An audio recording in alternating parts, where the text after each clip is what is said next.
दोस्तों, सिंहासन बत्तीसी की छठी कहानी है जिसका नाम है छठी पुतली रवि भामा। छठी पुतली रवि भामा ने जो कथा सुनाई वह इस प्रकार है। एक दिन विक्रमादित्य नदी के तट पर बने हुए अपने महल से प्राकृतिक सौंदर्य को निहार रहे थे। बरसात का महीना था, इसीलिए नदी उफान रही थी और अत्यंत तेजी से बह रही थी। इतने में उनकी नज़र एक पुरुष पर, एक स्त्री और एक बच्चे पर पड़ी। उनके वस्त्र तार तार थे और चेहरे पीले। राजा देखते ही समझ गए कि वे बहुत ही निर्धन हैं। सहसा वे तीनों उस नदी में छलांग लगा गए। अगले ही पल प्राणों की रक्षा के लिए चिल्लाने लगे। विक्रम ने बिना एक पल गंवाए नदी में उनकी रक्षा के लिए छलांग लगा दी। अकेले तीनों को बचाना संभव नहीं था, इसीलिए उन्होंने बेतालों का स्मरण किया। दोनों बेतालों ने स्त्री और बच्चे को तथा विक्रम ने उस पुरुष को डूबने से बचा लिया। तट पर पहुंचकर उन्होंने जानना चाहा वे आत्महत्या क्यों कर रहे थे। पुरुष ने बताया कि उन्हीं के राज्य का एक अत्यंत निर्धन ब्राह्मण है जो अपनी दरिद्रता से तंग आकर जान देना चाहता है। वह अपनी बीवी तथा बच्चे को भूख से मरता हुआ नहीं देख सकता और आत्महत्या के सिवा अपनी समस्या का कोई अंत नहीं नजर आता। इस राज्य के लोग इतने आत्मनिर्भर हैं कि सारा काम खुद ही करते हैं, इसीलिए उसे कोई रोजगार भी नहीं देता। विक्रम ने ब्राह्मण से कहा कि वह उनके अतिथिशाला में जब तक चाहे तब तक अपने परिवार के साथ रह सकता है तथा उसकी हर जरूरत पूरी की जाएगी। ब्राह्मण ने कहा कि रहने के में तो कोई हर्ज नहीं है, लेकिन उसे डर है कि कुछ समय बाद आतिथ्य में कमी आ जाएगी और उसे अपमानित होकर जाना पड़ेगा। विक्रम ने उसे विश्वास दिलाया कि कोई ऐसी बात नहीं होगी और उसे भगवान समझकर उसके साथ हमेशा अच्छा बर्ताव किया जाएगा। विक्रम के इस तरह विश्वास दिलाने पर ब्राह्मण परिवार अतिथिशाला में आकर रहने लगे। उनकी देखरेख के लिए नौकर चाकर नियुक्त कर दिए गए। वे मौज से रहते, अपनी मर्जी से खाते और आरामदेह पलंग पर सोते।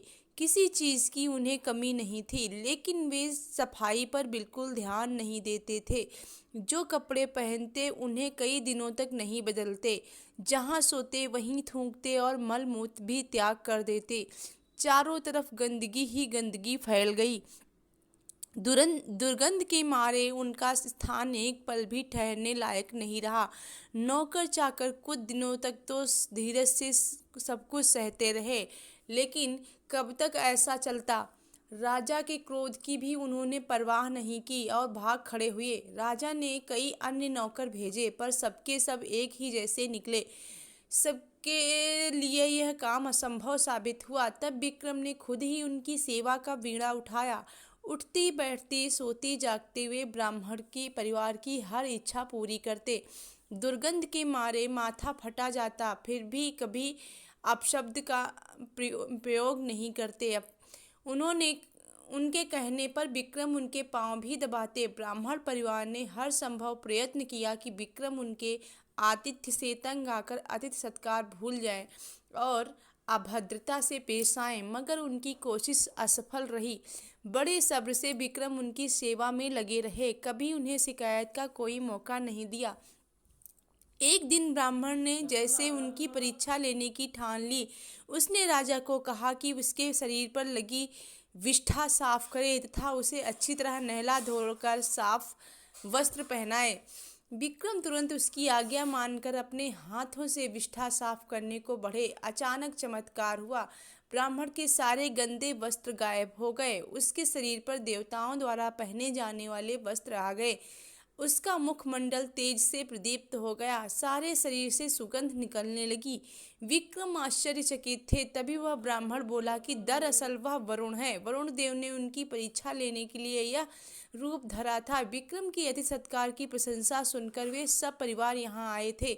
जैसा उन्होंने सुना था वैसा ही उन्होंने पाया। इसीलिए विक्रम को उन्होंने वरदान दिया कि उनके राज्य में कभी भी अनावृष्टि नहीं होगी तथा वहाँ की जमीन से 3 फसलें निकलेंगी। विक्रम को वरदान देकर वे सब परिवार अंतर्ध्यान हो गए। दोस्तों, ये छठी पुतली की कहानी थी। अगले वीडियो में मैं आपको 7वीं पुतली की कहानी सुनाऊंगी। तो मेरे चैनल को अगर आपने सब्सक्राइब नहीं किया तो प्लीज़ चैनल सब्सक्राइब करिए और वीडियो को लाइक ज़रूर करिए।